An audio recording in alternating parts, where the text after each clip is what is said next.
নমস্কার বন্ধু, আমি সুমন বিশ্বাস। প্রতিদিন ন্যায় আজও স্বপ্নিল বাংলা ক্লাসের পক্ষ থেকে সকল শিক্ষার্থী বন্ধুকে স্বাগত।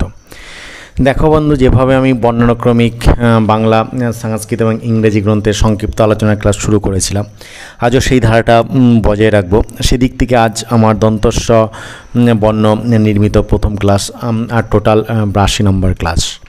আজও বন্ধু আমি সরাসরি ক্যামেরার নেপথ্য থেকে গোটা বিষয়টাকে বোঝানোর চেষ্টা করব। কেননা বন্ধু, তোমরা দেখেছো বিগত সাহিত্যের ইতিহাসের ক্লাসে আমি বোর্ডওয়ার্কের দিকে যাইনি, কারণ সাহিত্য ইতিহাস বোঝাতে গিয়ে বোর্ডওয়ার্ক তেমন গুরুত্ব পায় না। তাই আজও ক্যামেরায় না গিয়ে কীভাবে তোমাদের গোটা বিষয়টাকে খুব সুন্দরভাবে উপস্থাপন করে বুঝিয়ে দেওয়া যায় সেই চেষ্টাটা করব। সেদিক থেকে আজ প্রথমে যে গ্রন্থটা সম্পর্কে আলোচনা করব সেটা হচ্ছে সংসার। তোমরা প্রত্যেকেই জানো বন্ধু, সংসার একটা বাংলা গার্হস্থ্য উপন্যাস। রমেশচন্দ্র দত্ত এটা লিখেছিলেন। কয়েকটি সাংসারিক ঘটনা অবলম্বনে এই উপন্যাসটি লিখিত।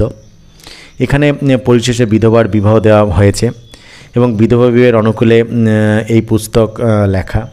গ্রন্থকার স্বয়ং the lake of the plum নামে এর একখানি ইংরেজি অনুবাদও কিন্তু বের করেছিলেন।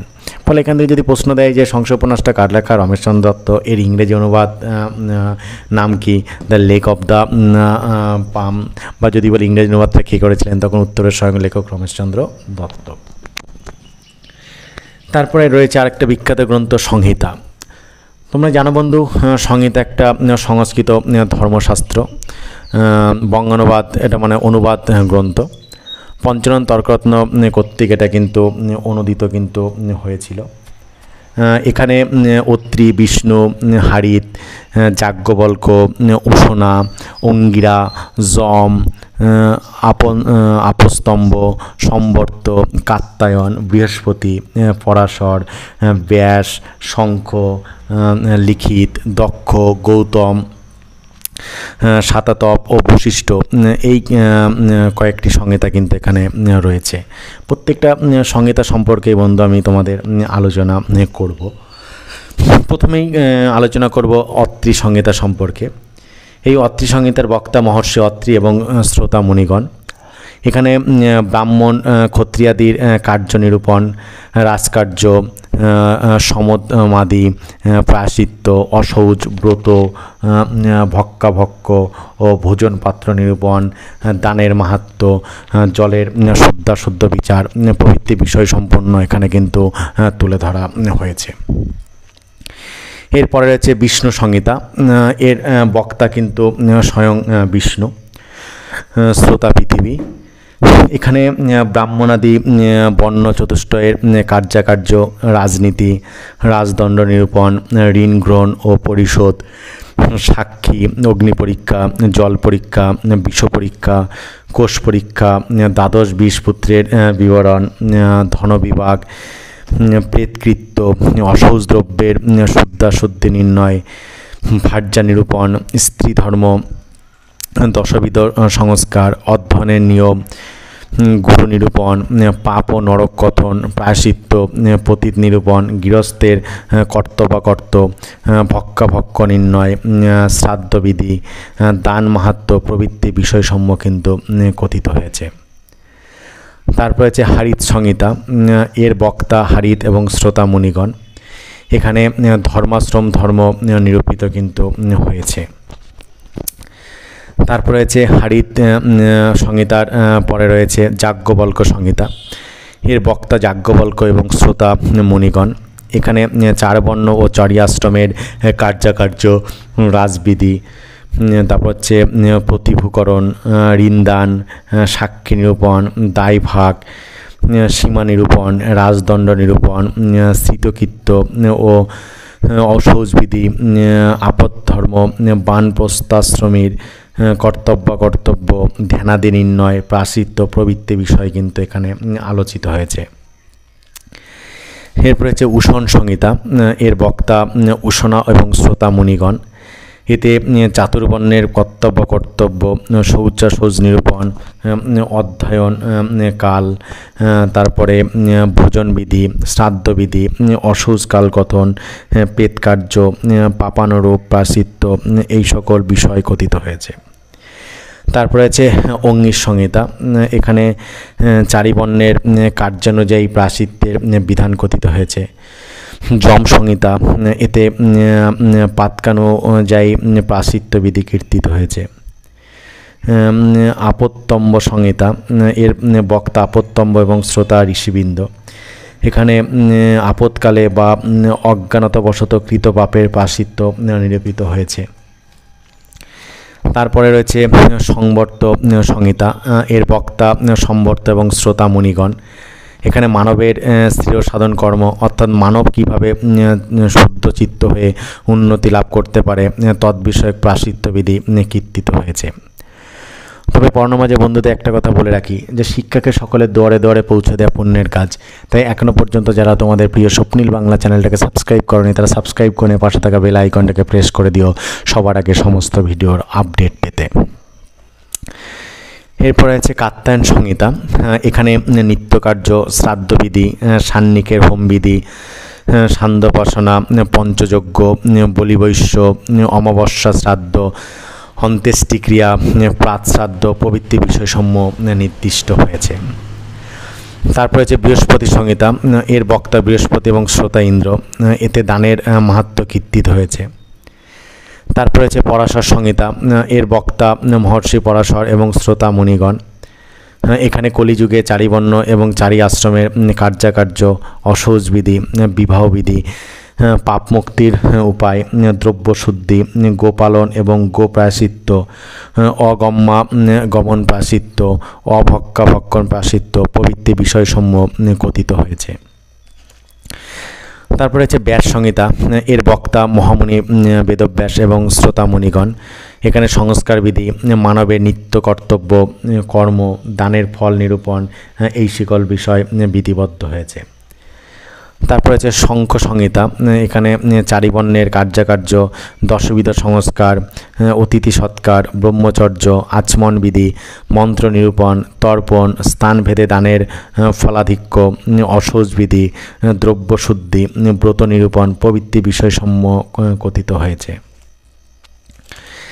তারপরে রয়েছে লিখিত সংহিতা, এখানে জলাশয় খননের মাহাত্ম্য, গয়ায় পিণ্ডদান, শ্রাদ্ধ কার্য, পতিত শবস্পর্শে বা তাহার শ্রাদ্ধকরণে প্রায়শ্চিত্ত, বিবাহবিধি, শুদ্ধিপকরণ এই সকল বিষয় নিরূপিত হয়েছে। এরপরে আছে দক্ষ সংহিতা, এখানে দ্বিজগণের নিত্যকর্ম, কার্যাকার্য নিরূপণ, স্ত্রীলোকের কর্তব্যকর্ম, শৌচ অশৌচ, ইন্দ্রিয় বিজয় এই সকল বিষয় লিখিত হয়েছে। তারপরে আছে গৌতম সংহিতা, এখানে ব্রাহ্মণের বেশভূষাদির কথন, নিষিদ্ধ এবং কর্তব্য কার্য, চারি আশ্রমের বিবরণ, বর্ণ সংরোপত্তি, বেদাধ্যয়ন, স্নাতক ব্রতাবলম্বীর কার্যাকার্য, বর্ণভেদ, কার্যভেদ, দণ্ডবিধি, অশৌচ শ্রাদ্ধবিধি, অধ্যয়নে নিষিদ্ধকাল, অভক্কা নিরূপণ, স্ত্রী কর্তব্য, পাপ ও তদনুসারে রোগ, সংসর্গ নিরূপণ, প্রায়শ্চিত্ত, দায়ভাগ প্রভৃতি বিষয়সমূহ কিন্তু এখানে নিরূপিত হয়েছে। তারপরে হচ্ছে শততাপ সংহিতা, এখানে পাপানুসারে রোগোৎপত্তি, প্রায়শ্চিত্ত, পাতকনজে মৃত্যু, দৈব নিহত ব্যক্তির উদ্ধারাত্মদান এই সকল বিষয় নির্ণীত হয়েছে। সর্বশেষ রয়েছে সংহিতার মধ্যে বশিষ্ঠ সংহিতা, এখানে ধর্ম নিরূপণ, রাজার কর গ্রহণ বিধি, ব্রাহ্মণের নিষিদ্ধ কার্য, সুদ নিরূপণ, দ্রব্যের শুদ্ধাশুদ্ধে নিরূপণ, সপিণ্ড নিরূপণ, অশৌচ বিধি, রজস্বলা স্ত্রী নিষিদ্ধ কার্য, পরিব্রাজকের কার্য, শ্রাদ্ধে ব্রাহ্মণ ভোজন, উপনয়নকাল, স্নাতক ব্রত, অনধ্যায়, ভক্কাভক্ক নিরূপণ, দত্তক পুত্রবিধি, ব্যবহার মানে আদালতের ব্যবহার কার্য, দ্বাদশ প্রকার পুত্র, দায়ভাগ, রাজকার্য, প্রায়শ্চিত্ত এখানে এই সব বিষয় কিন্তু নিরূপিত হয়েছে। দেখো বন্ধু, এই যে সাহিত্যের ইতিহাস ক্লাস এটা খুবই গুরুত্বপূর্ণ ক্লাস, কেননা ক্লাস 11-এ যেমন এটা পাঠ্য আছে, সেই সঙ্গে কিন্তু কলেজে তুমি যে সেমেস্টারেই পড়ো না কেন সেখানে কিন্তু সাহিত্যের ইতিহাস বন্ধু তোমাদের পড়তেই কিন্তু হয়। সেখানে 2 নম্বর 6 নম্বর বা 10 নম্বরের প্রশ্ন আসে, বা বিভিন্ন চাকরি কম্পিটিশন পরীক্ষাতেও কিন্তু এখান থেকে প্রশ্ন আসতে দেখা যায়। এই গ্রন্থটা কার লেখা, বা এর বিষয়টা কী, বা অমক চরিত্রটা কোন গ্রন্থ রয়েছে, সেদিক থেকে সাহিত্যের ইতিহাস ক্লাসটা যথেষ্ট গুরুত্বপূর্ণ। এবং আশা করছি অনলাইন প্রত্যেকটা বন্ধুই তোমরা খুব মনোযোগ করে এই ক্লাসটা করো বা শোনো, তাতে বলার অপেক্ষা রাখে না, কেননা এতে তোমাদের ভবিষ্যৎ জীবনটাই কিন্তু আরও উজ্জ্বল হয়ে উঠবে। এরপরে হচ্ছে সঙ্গীত তরঙ্গ, যেটা হচ্ছে বাংলা সঙ্গীত গ্রন্থ, রাধামোহন সেন কিন্তু লিখেছিলেন। এখানে সঙ্গীত শিক্ষা, রাগ রাগিনীর বর্ণনা, রাধাকৃষ্ণ বিষয়ক সঙ্গীত প্রভৃতি বিষয়সমূহ কিন্তু সন্নিবেশিত হয়েছে। তারপরে আছে সঙ্গীত সার, যেটা বাংলা সঙ্গীত গ্রন্থ, ক্ষেত্রমোহন গোস্বামীর লেখা। এই গ্রন্থখানি 2 ভাগে বিভক্ত, ঔপপত্তিক ও ক্রিয়া সিদ্ধ। গ্রন্থ খানিতে সংস্কৃত সঙ্গীত শাস্ত্রাবলম্বনে আর্য সঙ্গীতের বিশেষত্ব ও মূল তত্ত্ব বিশদভাবে বর্ণিত হয়েছে, এবং পরে অধুনা প্রচলিত হিন্দুস্তানি সঙ্গীতের বিবরণ, বিবিধ তালের পার্থক্য প্রদর্শন, সেতার শিক্ষার নিয়ম এবং স্বরলিপি প্রণাল বর্ণন, শেষে স্বরলিপি সংযোগে অনেকগুলি রাগরাগিনীর আলাপ সন্নিবেশিত হয়েছে। তারপরে আছে সতী নাটক। তোমরা প্রত্যেকেই জানো বন্ধু, সতী একটা পৌরাণিক নাটক, মনমোহন বসুর লেখা। এখানে প্রজাপতি দক্ষ নিজের জামাতা শিবের উপর রুষ্ট হয়ে তাকে অপমানিত করার জন্যে এক যজ্ঞের আয়োজন করেন, এবং সেই যজ্ঞে শিব ভিন্ন আর সকলেই নিমন্ত্রণ করেছিলেন। সতী নারদের মুখে এই বার্তা পেয়ে শিবের নিষেধ সত্ত্বেও পিত্রালয়ে গমন করেন, এবং যজ্ঞস্থলে পিতার মুখে শিব নিন্দা শ্রবণ করে প্রাণত্যাগ করেন। পরে শিবের ক্রোধে যজ্ঞ বিনষ্ট হয়। এই পৌরাণিক কাহিনী অবলম্বনে এই নাটক রচিত। পৌরাণিক চরিত্র ভিন্ন, এতে শান্তিরাম নামক এক পাগল অথচ ভক্তের চরিত্র কিন্তু চিত্রিত হয়েছে। এরপরে আছে সস্তাবশতক, একটা বাংলা কবিতা পুস্তক, কৃষ্ণচন্দ্র মজুমদারের লেখা। এখানে সুনীতি, প্রাকৃতিক দৃশ্য, ধর্ম, ঈশ্বর প্রবৃত্তি, সদ্ভাব সম্পন্ন 100 কবিতা সন্নিবেশিত হয়েছে। এরপরে আছে সদবার একাদশী, বাংলা সাহিত্যের আরেকটা মাইলস্টোন গ্রন্থ। তোমরা প্রত্যেকেই জানো এটা বাংলা প্রহসন, দীনবন্ধু মিত্রের লেখা। বিষয়টা এরকম যে জীবনকৃষ্ণ রায় নামক জনৈক ধনী ব্যক্তির পুত্র অটল বিহারী সঙ্গে পড়ে মদ্যপায়ী হয়, এবং কাঞ্চন নাম্নী এক বেশ্যাতে আসক্ত হয়ে বহু অর্থ নষ্ট করে।